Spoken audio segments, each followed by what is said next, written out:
베자의 솔로몬 이러면 약간 석관동의 손흥민 이런 식으로 약간 좀 촌스러운 느낌이랄까? 설교 제목이 그래도 좀 세련돼야 되는데 이건 너무 촌스러운 것 같다 싶어가지고 많이 고민이 됐는데, 근데 이것만큼 제가 이 베자를 잘 나타낼 수 있는 게 없는 것 같아서 그렇게 지었습니다. 그럼 베자가 굉장히 똑똑한 사람이라서 그러냐?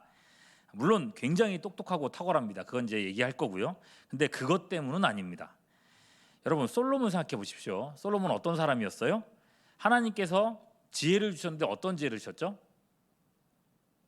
솔로몬 지혜의 특징을 아셔야 됩니다. 어떤 지혜였어요? 하나님 뭐라 그러셨어요?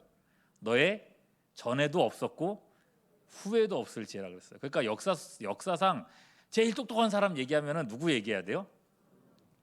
그죠. 세종대왕 그러시면 안 됩니다. 솔로몬입니다. 그 지혜를 가지고요, 다윗이 일으킨 왕권을 오랜 시간 동안 안정시킨 사람이 솔로몬이지 않습니까? 성전을 짓기도 했고 또 법을 정비하고 좋은 사람들을 등용하면서 다윗이 미처 이루지 못했던 일들을 완성시킨 사람이 솔로몬입니다. 베자가 그랬다는 거예요. 여러분 생각해 보시면요, 종교 개혁의 두 거장을 말하자면 한 사람은 누구예요? 누구나 아는 루터죠, 그죠? 그리고 또 한 사람은 칼빈입니다. 두 사람의 개혁이 나중에 어떻게 되는가를 살펴보면은 루터 같은 경우에는요, 루터교라고 하는 하나의 교단으로 남게 됩니다.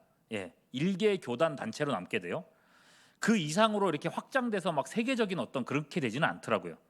근데 여러분, 칼빈 같은 경우에는 칼빈교라고 하는 개념이 사실상 없습니다.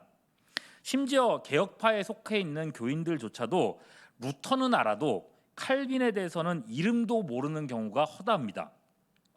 여러분 중에서도 아마 칼빈 하면은 모르실 거예요, 잘.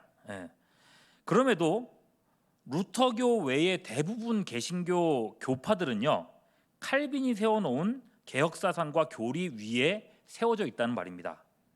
여러 교단들과 교파들이 세상에 있다 할지라도 그 밑바탕으로 들어가 보면은 결국 칼빈의 체계가 전제되어서 그 위에 쌓여가지고 여러 교단들의 신학이 형성돼 있어요. 말하자면 여러분, 개신교의 구도는요, 크게 루터교와 개혁파 교회로 나눠져 있다는 말입니다. 루터교는 독일에 국한돼서 점점 이렇게 약해지고 쪼그라들었지만은 개혁파 교회는요, 지금도 여전히 전 세계에서 확장되고 있습니다. 근데 여러분, 사실은요, 이 칼빈 역시도 루터 같은 전철을 밟을 가능성이 되게 높았어요. 그저 제네바라고 하는 소도시에 갇혀서 넓어져 봐야 스위스라고 하는 나라에 국한되는 일개 교단으로 끝날 수도 있었습니다. 왜냐하면 칼빈 한 사람의 힘으로는 제네바라는 도시 하나를 세워가기도 벅찼기 때문에 그렇습니다. 칼빈이요, 신학 체계를 세우는 일도 했습니다. 어마어마한 일이죠. 그리고 이 도시 내부의 도덕적인 회의도 바로 잡아야 됐어요. 매주 모여가지고 어떤 사람들의 잘못들을 보고 살펴보고 벌 주고 이런 일들을 해야 됐고요. 정치 지도자들과 교회의 관계도 새롭게 세워야 됐습니다. 항상 끊임없이 정치 지도자들과 교회가 다툼을 했었어요. 이 세력 다툼, 힘 싸움을 했었어요. 신학교도 운영해야 됐고, 그러면서도 교회의 설교와 목회일도 매일매일 감당을 해야 됐단 말입니다. 얼마나 많아요, 얼마나. 칼빈이 분명 천재적인 리더이기는 했지만은 업무가 과중했단 말입니다. 아마 그래서일 거예요. 55세라고 하는 젊은 나이에 죽음을 맞이했던 겁니다. 그러니 여러분, 엄청난 업적들을 쌓았음에도 불구하고 이 칼빈에게는 시간이 너무 짧았습니다. 시간이. 칼빈 사역의 백미라고 하면은 제네바 아카데미일 거예요. 이 대학을 통해서 전 세계로 이렇게 칼빈의 전통이 또는 신학이 퍼져갔으니까. 근데 제네바 아카데미에서 사역한 게 1559년에서 1564년이니까 5년 정도밖에 안 돼요. 5년 동안 얼마나 대단한 일을 하겠어요. 그러면서도 칼빈이 죽을 때까지 여전히 칼빈의 대적들이 많이 있었단 말입니다. 그러니 여러분, 칼빈이 죽은 후에 그가 세웠던 그 많은 업적들이 어쩌면 허물어질 가능성이 굉장히 높았단 말이죠. 뭐 허물어진다까지는 아니더라도 칼빈의 영향력이 이 제네바시를 넘지 못하고 제네바 안에 머물러서 이 루터교처럼 칼빈교 이렇게 남아버릴 수도 있었단 말입니다. 자, 칼빈에게 부족한 게 뭐라 그랬어요? 시간이라 그랬습니다. 다시요. 뭐가 부족하다고요? 시간. 그 시간의 한계를 극복해 준 사람이 베자라는 겁니다. 칼빈만큼이나 천재성을 가지고 그리고 누구보다 칼빈을 철저하게 이해하면서 무려 40년이란 시간 동안 몇 년이요? 40년이란 시간 동안 제네바에서 사역을 했습니다. 그동안에 칼빈주의라고 하는 성경적 개혁 사상을 거의 모든 개신교회의 교리의 바탕으로 자리 잡게 한 사람, 그야말로 다윗의 뒤를 이어 나라를 번성케 한 누구요? 솔로몬에 비견될 만한 인물이 베자라는 겁니다. 오늘 처음 들으셨겠지만 대단한 사람인 것 같습니까? 아닌 것 같습니까? 대단한 사람인 것 같죠? 그럼 베자가 어떤 사람인지 궁금해지지 않았습니까? 알쓸신잡 들어보셨죠? 알면 쓸모 있는 신앙 지식을 오늘 한번 잡아보시죠. 자, 베자는요 1519년 프랑스의 베질레라고 하는 곳에서 태어났습니다. 1519년이면 이 베자가 태어나기 2년 전에 루터가 95개조 반박문을 붙였던 일이 있었습니다. 그러니까 종교개혁이 시작된 지 2년째 되던 해에 태어났고, 그러니까 그가 자랄 때는 종교개혁이라고 하는 큰 분위기가 막 있었을 그런 분위기에서 자랐어요. 칼빈의 후계자라고 했는데 칼빈보다는 또 10살 어렸습니다. 그리고 출생지인 베질레를 보면요, 위에 사진 보이시죠? 프랑스의 수도가 파리 맞습니까? 맞습니까? 맞죠? 파리에서 225km 정도에 있는 중소거리입니다. 가까운 것 같아요? 먼 것 같아요? 이 감이 좀 없으실 것 같아가지고 제가 한번 예를 들기 위해서 찍어봤어요. 제가 찍어보니까 이 서울에서 강릉까지가 한 220km 되더라고요. 그러니까 프랑스 수도에서 자기 그 배자의 집이 거기 정도 됐다는 겁니다. 그럼 시골이겠죠, 그죠? 비록 시골이었지만은 집안이 나쁘지는 않았답니다. 아버지가 이 지역에서 귀족이었대요. 그러니까 부유했죠. 그리고 무엇보다 작은 아버지 니콜라스라는 사람이 파리의 국회의원이었다고 합니다. 그러니까 아주 좋은 집안에서 태어난 거예요. 말하자면 오늘날로 치면 뭐라고 하면 좋을까요? 어떻게 태어났다고? 잘 아시네. 금수저 물고 태어난 친구입니다. 친구? 죄송해요. 게다가 베자 자신도 타고나기를 아주 똑똑하게 태어났다고 합니다. 배우고 이해하는 능력이 남달랐대요. 그러니 이 결혼하지 않았던 이 작은 아버지 눈에 보기에도 애가 벌써 남달라 보이는 거예요. 얘는 정치인이 돼야 된다. 얘는 크게 돼야 된다 싶었던 거예요. 그래서 형님한테 얘기합니다. 형님, 베자는 제가 파리로 데리고 가서 교육을 시키겠습니다. 저한테 좀 맡기십시오. 그래서 10살이라고 하는 나이에 작은 아버지를 따라서 프랑스 파리로 유학을 가게 됩니다. 자, 가자마자 당대 최고의 법학자인 볼마르라고 하는 사람의 제자로 들어가요. 최고의 법학자가 10살짜리 아이를 맡으면 본인 입장에서 좀 그럴 것 같아요, 그죠? 자, 10살짜리 아이를 최고의 법학자 밑에 밀어놓다. 그러니까 여러분 그때나 지금이나 국회의원은 힘이 세긴 한 것 같아요, 그죠? 자, 여기에도 하나님의 섭리가 있었으니 당시 볼마르는요 루터의 종교 개혁을 지지하는 사람이었습니다. 개신교인이었어요. 베자보다 10살 많은 칼빈 역시도 볼마르의 제자였다고 합니다. 그러니 볼마르가 그냥 안 뒀을 거예요. 이 똑똑한 아이를, 그죠? 신앙적으로 막 키우고 어떻게 해서든지 말씀이 들어가게 하려고 애를 썼을 거란 말이죠. 자, 이 볼마르 밑에서 7년 정도를 배우는데 7년째 되는 해에 프랑스에서 개신교도에 대한 박해가 시작됐고 볼마르는 어쩔 수 없이 고향인 독일로 떠나가야 했습니다. 그렇게 볼마르와 헤어지고 3년 동안 이제 더 공부를 해서 20살이라고 하는 어린 나이에 변호사 자격을 따게 됩니다. 몇 살이에요? 20살의 변호사. 좋죠. 젊고 똑똑한 이 베자, 벌써부터 프랑스 사교계에서 유명 인사가 되었답니다. 베자를 모르는 사람이 없었대요. 작은 아버지는요, 이 베자가 너무 기특해가지고 가톨릭 교회에다가 힘을 썼답니다. 그래서 성직록이라고 해가지고요, 나라에서 녹을 준다고 하잖아요. 교회에서 월급을, 그러니까 사례비를 주는 건데 2사람분의 사례비를 받게 했대요. 어마어마한 많은 돈들을 받게 했다고 합니다. 그래서 수입도 많이 있었고 돈 부족한 거 몰랐고, 그리고 그 작은 아버지가 배자를 자신의 후계자로 선언을 했답니다. 얘는 내 후계자라고. 그러니 여러분, 이 사람은 앞길이 어떻게 돼 있을 것 같아요? 쫙 열린 겁니다. 그죠? 근데 보면 천재들은 또 어떤 것 같아요? 좀 괴짜들이 많잖아요. 기껏 10년 동안 공부해가지고 변호사 됐으면 열심히 변호사 일을 해야 될 것 같은데 법학이 재미가 없더랍니다. 예. 어떨 것 같아요? 여러분 자녀가 변호사 됐는데 아, 나 변호사 재미없어요, 안 할래요, 이러면 어떨 것 같습니까? 대신에 글 쓰는 일이 더 흥미로워서 그때부터 문학을 또 새로 공부를 했답니다. 그리고 시를 쓰기 시작했는데 여기서도 벌써 이 똑똑한 사람은 달랐나 봐요. 예, 작가로서 이름을 점점 날리기 시작했답니다. 근데 그때 지은 시들을 보면요, 내용이 뭐 인문학, 뭐 인문주의라고 하죠. 되게 음란한 내용들이 되게 많았나 봐요. 그 시 내용 안에 뭐 남자와 여자 관계 이런 것들이 되게 많이 들어갔나 봐요. 그러니까 이 사람이 이때까지 신앙이 있었다는 얘기일까요? 없었다는 얘기일까요?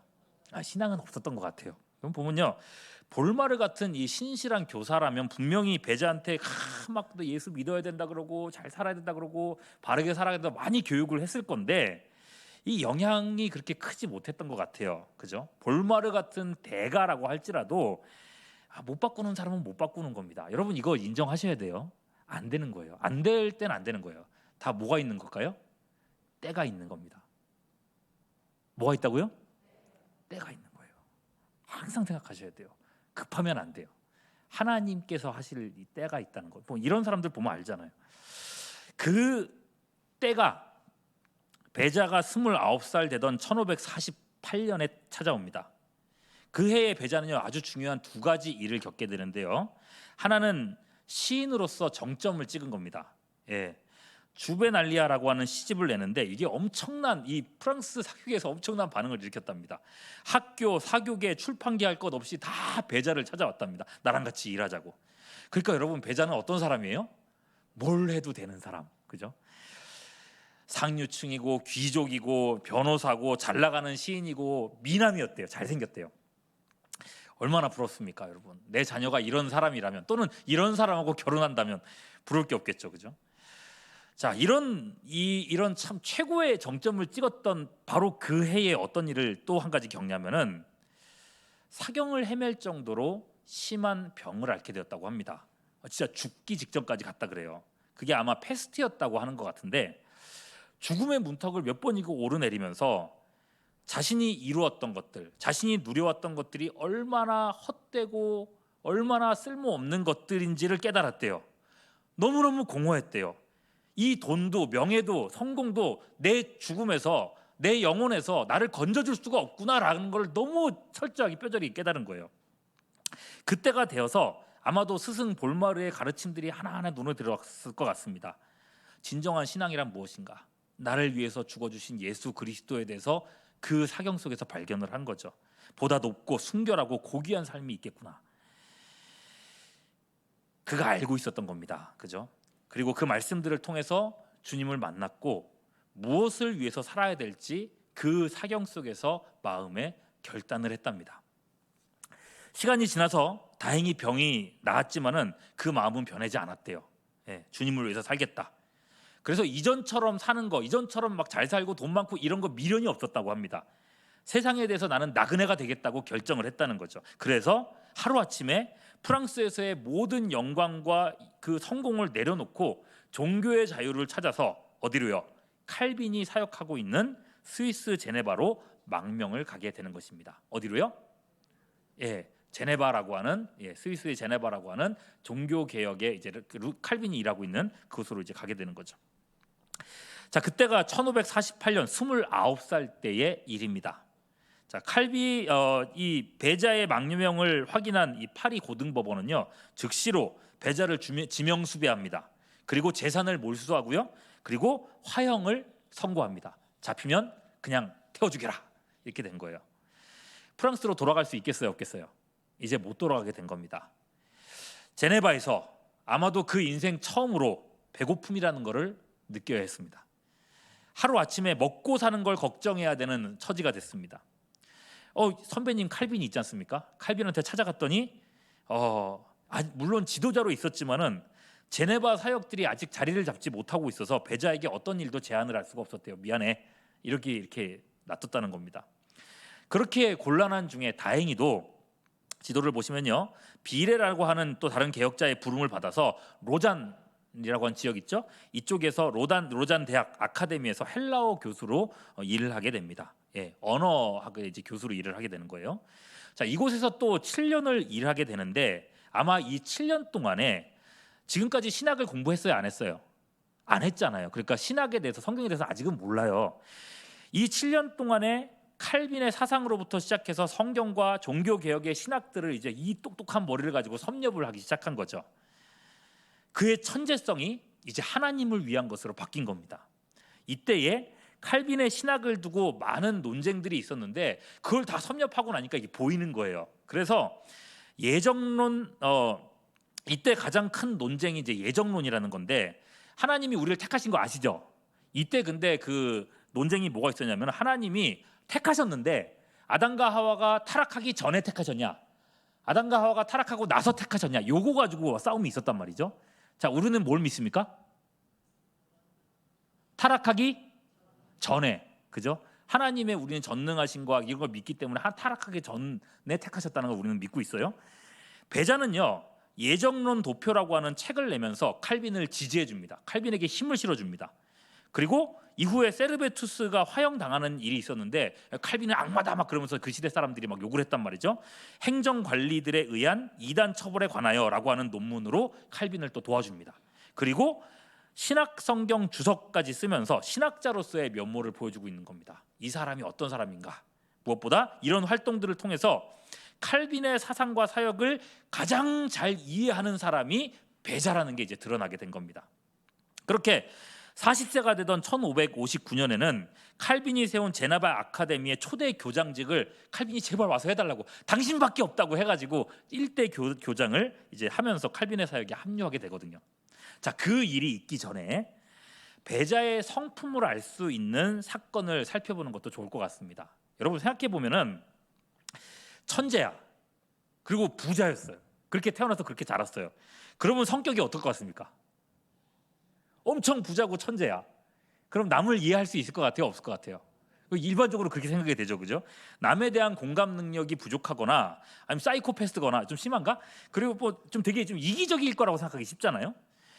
그런 사람의 정점일 것 같은 사람이 베자일 것 같은데 전혀 그렇지 않았단 말입니다. 1557년 베자가 38살일 때인데요. 개신교의 한 분파인 왈도파라고 하는 파가 있습니다. 이 파가 프랑스 정부에 의해서 극한 박해를 받았다는 거예요. 베자는요, 이 일을 남의 일로 여기지 않았답니다. 우리 교단이 아니야, 우리 교파가 아니야 라고 생각하고 남의 일로 여기고 모른 척하지 않고 어떻게든 이 사람들을 도와줘야겠다고 생각을 했대요. 그래서 자신의 장점을 이 일을 위해서 쓰기로 결심합니다. 자, 이 사람 오랫동안 상류층에 있었잖아요. 그죠? 부자들을 상담했었잖아요. 귀족들을 상대해 왔잖아요. 인맥도 넓었고 그리고 그들을 대하는 방법도 잘 알았습니다. 그래서 즉시 자신의 이제 장점을 이용하기 위해서 종교 개혁을 지지하는 영주들을 막 찾아다니기 시작했다고 합니다. 그래서 가는 곳마다 왈도파를 도와주십시오. 군대를 일으켜서 그들을 좀 도와주십시오. 외교적으로 프랑스 정부를 좀 압박해 주십시오라고 부탁을 하고 지원을 요청하러 다녔다는 겁니다. 그런데 여러분, 이 사람이 이 일을 하기 위해서, 이 어려움 당한 사람을 돕기 위해서 이 찾아간 지역, 이 곳들을 열심을 낸 모습을 보면 놀라울 정도입니다. 찾아간 지역들을 보면요, 베른, 취리히, 바젤, 샤프하우젠, 스트라스부르, 몽벨리아르, 바덴, 괴팅겐, 적어도 8군데는 다니면서 지원을 요청을 했다고 하는데 그냥 말하면 이제 감이 안 오실 것 같아가지고 동선을 한번 보여드리겠습니다. 자, 옆에 보시면은 이게 오늘날 오늘 옆에 여기서는 뭐죠? 어떻게 보입니까? 여기가 왼쪽입니까? 오른쪽입니까? 헷갈리네. 예, 왼쪽이죠. 왼쪽에 보시면은 오늘날에 이제 그 도로로 해가지고 찍어놓은 거고요. 그 동선을 끓여놓은 거고요. 그다음에 오른쪽에 보시면은 그 일반 지도에서 이 사람이 이제 이동했던 그 경로를 한번 보여드릴게요. 베른부터 시작해가지고요. 동그라미 보이시죠? 자, 취리히로, 그 다음엔 바젤, 그 다음엔 샤프하우젠, 그 다음엔 스트라스부르, 그 다음엔 몽벨리아르, 그리고 바덴, 마지막엔 괴팅겐이라고 했습니다. 여러분 어때요? 복잡하죠? 근데 이거를 거리를 재보니까요. 이게 앞에 보이실지 모르겠는데 1023km입니다. 1023km. 감이 안 오실 것 같죠? 서울에서 부산 내려갔다가 올라와 가지고 다시 강릉 가는 정도입니다. 이래도 감이 안 오시나요? 네, 그건 어쩔 수가 없는 것 같습니다. 오늘날에는 길이 뭐 잘 뚫려 있으니까 그렇지. 여러분 수백 년 전의 도로 사정을 우리가 알 수가 없지 않습니까? 말을 탔을지 마차를 탔을지 또 모르겠지만은 그때의 그 먼 거리를 이동하는 불편함은 말로 못했을 거란 말이죠. 이 어마어마한 거리를 마다 않고 이동했습니다. 여러분 남의 일이라고 생각하면 그렇게 할 수 있겠어요? 없겠어요? 못할 거예요. 그거를 3번이나 반복했다고 합니다. 3번이나. 그 일이 일어날 때마다 또 가가지고 부탁하고 또 가고 부탁하고. 그래서 한 2000km 이상의 거리를 강행군하면서 도움을 요청했다 그래요. 여러분 나만 생각하는 사람이면 그런 일 할 수 있겠어요? 못하겠어요? 그런 사람 아니라는 거죠. 근데 여러분 이렇게 열심을 냈는데 안타깝게도 이 모든 걸음은 결국 헛수고가 됐답니다. 같은 종교개혁이라고 해도 지역마다 조금씩 자기가 믿는 교리가 다르다 보니까 가는 곳마다 논쟁만 일어났답니다. 에이 당신네들은 성찬에 대한 믿음이 우리랑 다르잖아, 도와줄 수 없어. 에이 당신들은 예정교리가 다르니 우리가 당신을 왜 도와줘? 이렇게 났다는 거예요. 우리랑 다른 사람을 위해서 우리가 왜 목숨을 거냐는 거죠. 이런 식으로 연합에 대해서 부정적이었답니다. 그러니까 종교개혁이 그 당시에 계속 박해를 받는데 힘을 못 쓰는 이유가 명확해진 거예요. 크고 작은 교리가 서로 다르니 연합이 안 되고 서로 돕지 않고 사분오열되어 있는 개혁교회는 힘이 없었단 말입니다. 거대한 가톨릭 세력에 매번 속수무책으로 당할 수밖에 없는 현실을 맞닥뜨렸던 거죠. 이건 안 되는 거구나 라고 생각을 하고 힘도 빠지고 사역의 한계도 느끼고 이러고 있던 차에 칼빈에게서 제안이 옵니다. 제네바에 대학을 세우려고 하는데 배자 당신이 우리 학교에 교장직을 맡아주십시오 라고 제안을 한 거죠. 그리하여 1559년 나이 40세에 제네바 아카데미의 1대 교장으로 취임하게 됩니다. 자, 근데 이 소식이 배자가 도움을 구하러 다녔던 그 지역을 비롯해서 많은 곳에 퍼지게 된 겁니다. 배자가 교장님이라고 그랬던 거죠. 그래서 여러분 배자가 열심히 다니면서 논쟁했던 것들이 여러분 헛되지 않았던가 봐요. 유럽 각지에서 제네바에 많은 학생들을 유학을 보내게 됐다고 하는 거예요. 여러분 하나님은 또 그렇게 역사를 하신다는 겁니다. 배자는 점차 맞죠? 배자는 점차 칼빈 다음으로 저명한 신학자로 인정되어 갔습니다. 유럽 전체에서 영향력이 급속도로 커져갔습니다. 그래서 여러분 2년 후인 1561년에 배자에게는요 프랑스 개신교도를 섬길 수 있는 또 한 번의 기회가 찾아옵니다.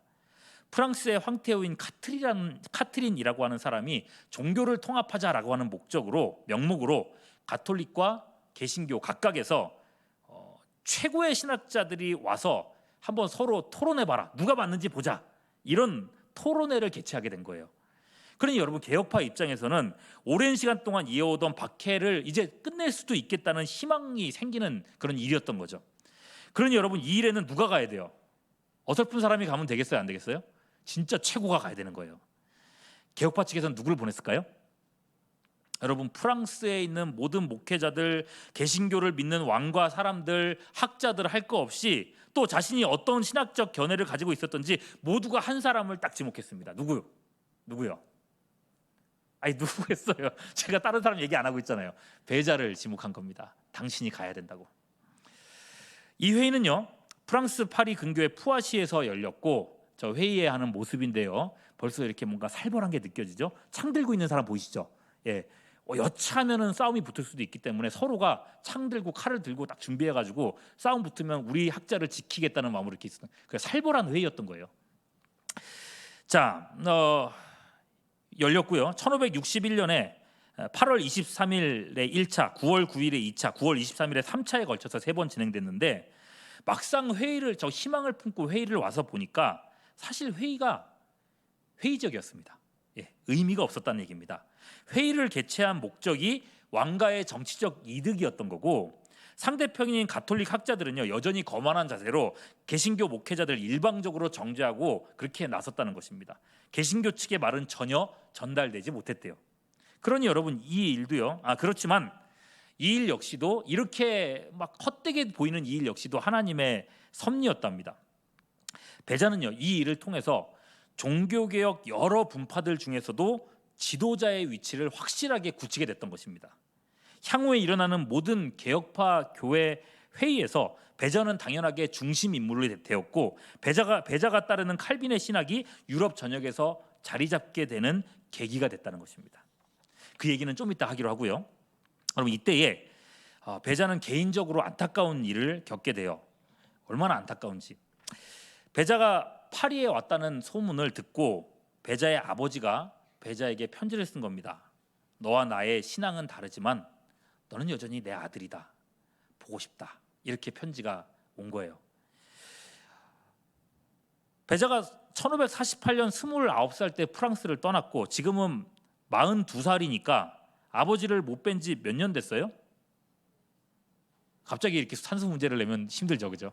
몇 년 됐어요? 13년 동안 아버지를 보지 못했습니다. 편지를 본 아들은요, 보고 싶다고 하는 아버지의 이 말에 마음이 막 뛴 겁니다. 그래서 즉시로 베젤레로 발걸음을 옮겼다고 합니다. 앞서서도 보셨지만요, 가까워요? 가깝지 않아요? 여러분, 금방 갈 수 있겠습니까? 저 정도 거리면? 그렇지 못하겠죠, 그죠? 그래도 여러분, 아버지를 만나는 가는 길인데 얼마나 설렜겠습니까? 그런데 베젤레 고향으로 가는 길에 급한 전가를 받게 됩니다. 이 회의 때문인지 프랑스 전역에서 개신교 교인에 대한 폭력 사태가 벌어졌다는 소식을 듣게 된 거예요. 베자는요, 마음에 이 어려움이 생겼습니다. 아버지를 만나러 가야 되는가? 아니면 지금 올라가서 이 어려움 당하는 사람들을 도와줘야 되는가? 뭘 택했을까요? 그렇죠. 다시 발걸음을 돌려서 발걸음을 돌려서 파리로 향합니다. 그리고 약 1년 동안 프랑스 전역에서 벌어진 폭력과 내전을 종식시키려고 논쟁을 하고 원군을 요청하고 정치적 담판을 성사시키고, 그렇게 하면서 1년 뒤인 1563년 3월에 드디어 평화 칙령이 선포되면서 전쟁이 종식되게 된 겁니다. 그 1년 사이에 아버지가 별세하셨다는 소식이 들려온 겁니다. 1년 전 그때가 아버지를 만날 수 있는 유일한 기회였던 겁니다.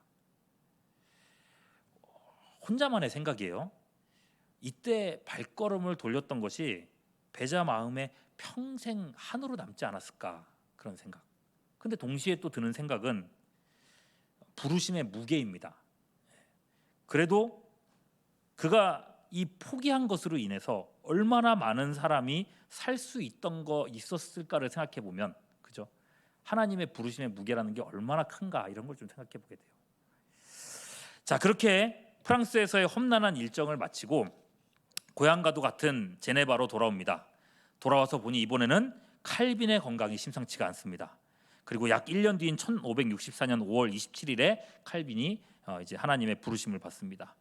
베자가 칼빈의 장례를 주관했고, 장례가 끝나자마자 제네바 목사회와 장로회는 베자를 칼빈의 후계자로 선임합니다. 그때 베자의 나이가 45살.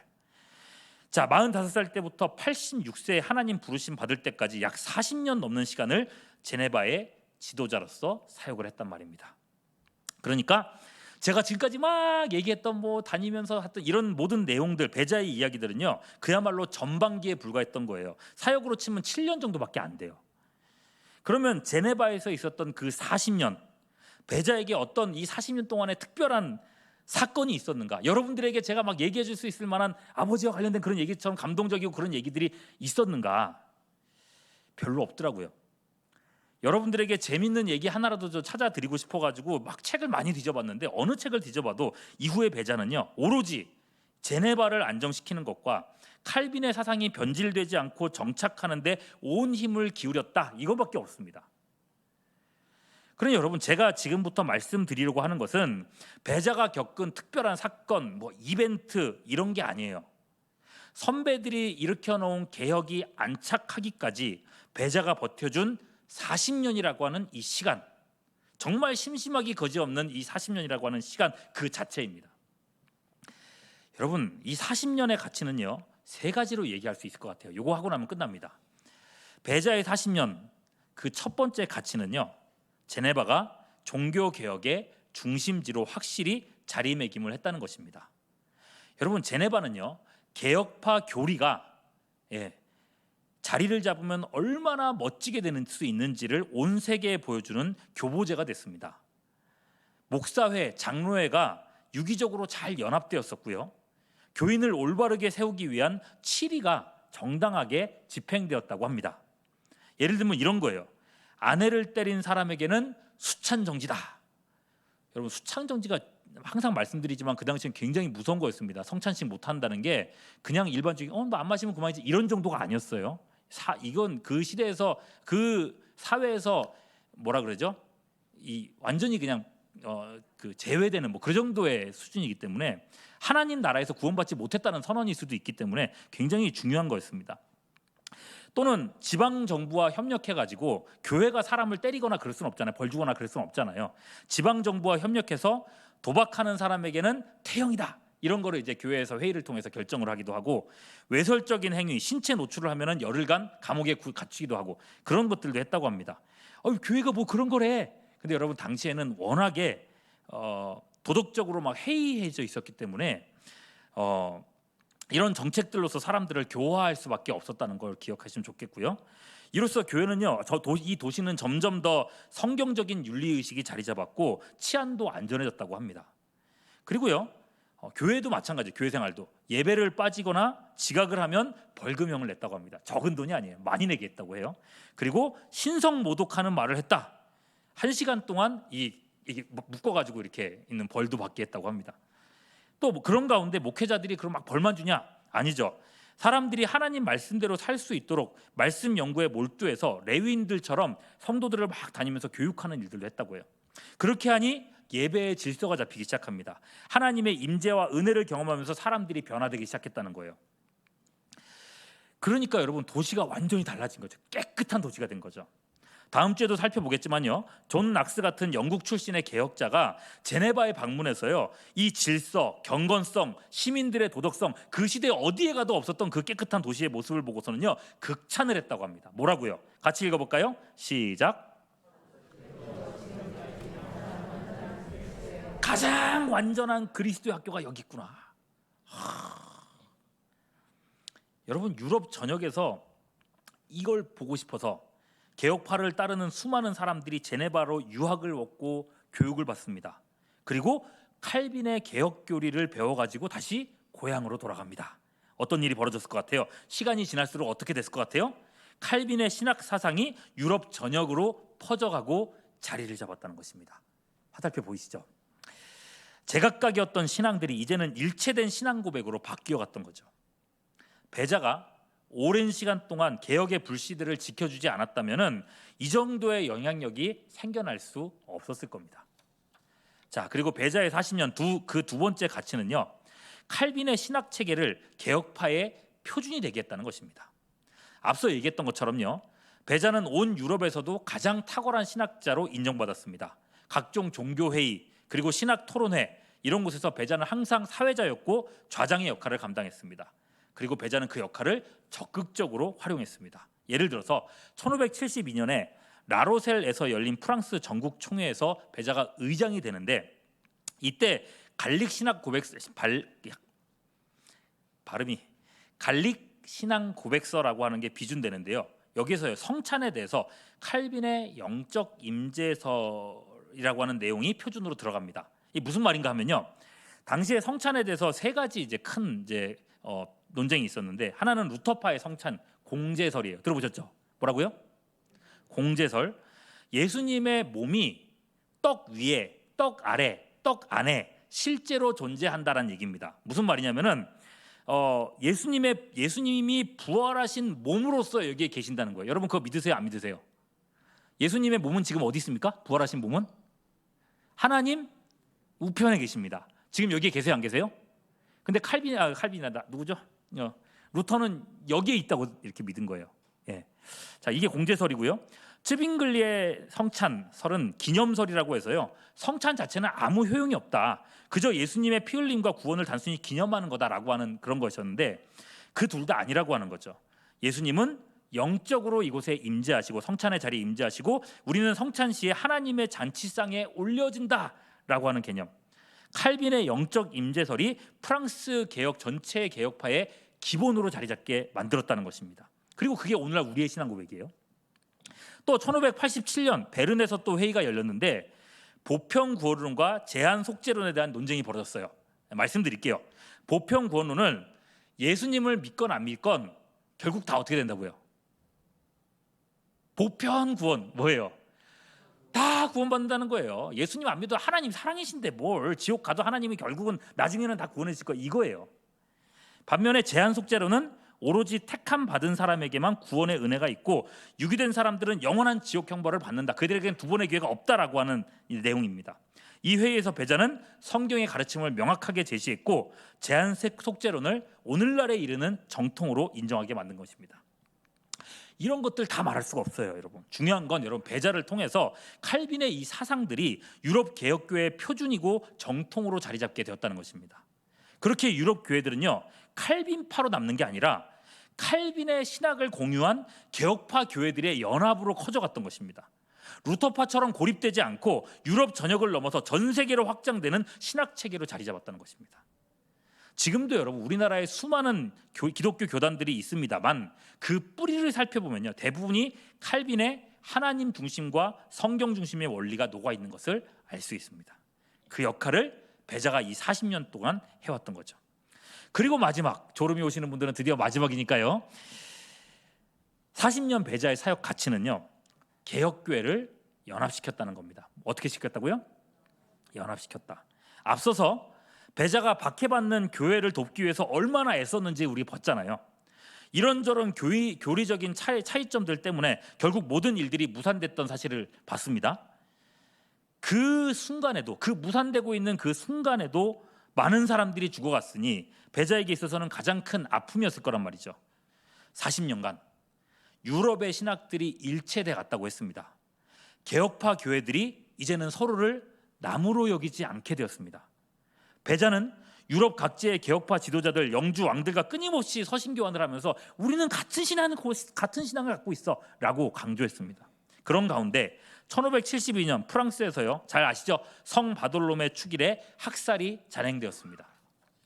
짧은 시간에 3만 명이나 되는 사람들이 살해를 당했고 박해를 피해서 수많은 피난민들이 제네바에 찾아왔습니다. 그 사람들을 보니까 또 마음이 아파서 견딜 수가 없어요. 배자 어떤 사람입니까? 또 뛰어갑니다. 이들을 돕기 위해서 슈트라스부르크로 막 그 즉시로 달려갔답니다. 이번에는 어떻게 됐을 것 같습니까? 슈트라스부르크는요 1574년 드디어 위그노를 돕기 위해서 군대를 동원하기로 결의합니다. 모래알처럼 흩어졌던 이 개혁파 교회들이 이제는 서로를 지켜주고 연대하면서 필요하면 자기 목숨을 내어줄 정도로 하나가 되었다는 것입니다. 이때껏 일방적으로 학살당해왔던 개신교회는 이제 가톨릭에 저항할 수 있는 힘을 키워갈 수 있게 됐다는 것입니다. 그렇게 개혁교회는 박해받는 교회에서 자유로운 교회로 서갈 수 있게 되었습니다. 여러분 40년의 시간, 큰 이벤트, 큰 사건은 없었지만은 그리고 그렇기 때문에 우리에게 알려지지도 않았지만은 이 배자의 견딤의 시간을 통해서 하나님은 엄청난 일을 이루어 가셨다는 것입니다. 이제 마무리하겠습니다. 다윗의 후계자 누구요? 솔로몬이 그랬던 것처럼 칼빈이 제네바에 뿌린 이 개혁의 씨앗을 배자는 신실하게 키우고 꽃피웠습니다. 배자의 헌신으로 지금 우리가 믿고 있는 신학과 신앙이 우리에게까지 올 수 있었습니다. 이 모든 역사가 증거하는 한 가지 사실이 있습니다. 하나님은 실패하지 않으십니다. 우리가 실패하고 우리가 연약하다 할지라도 하나님은 그 실패와 연약함까지도 합력하여 선을 이루게 하십니다. 우리의 눈높이에서야 절망이죠. 하나님의 눈높이에서는 능치 못함이 없습니다. 애초에 모든 것이 하나님의 작정과 섭리대로 이루어지는 것입니다. 뿌리는 자 칼빈과 물 주는 자 배자를 보면서 우리는 지금 우리 앞에 있는 각자의 사명을 충실히 감당해야 된다는 것을 깨달아야 합니다. 우리의 헌신과 열정은 절대로 땅에 떨어지지 않습니다. 어떤 시간도 헛되게 하지 않으신다는 것입니다. 교회 역사 속에서 일해오셨던 하나님은 지금 이 순간에도 여러분의 삶 속에서 역사하고 계십니다. 주님을 위해 또 주님과 함께 열심을 품고 주님을 섬기는 우리 모두가 될 수 있기를 주님의 이름으로 축원합니다.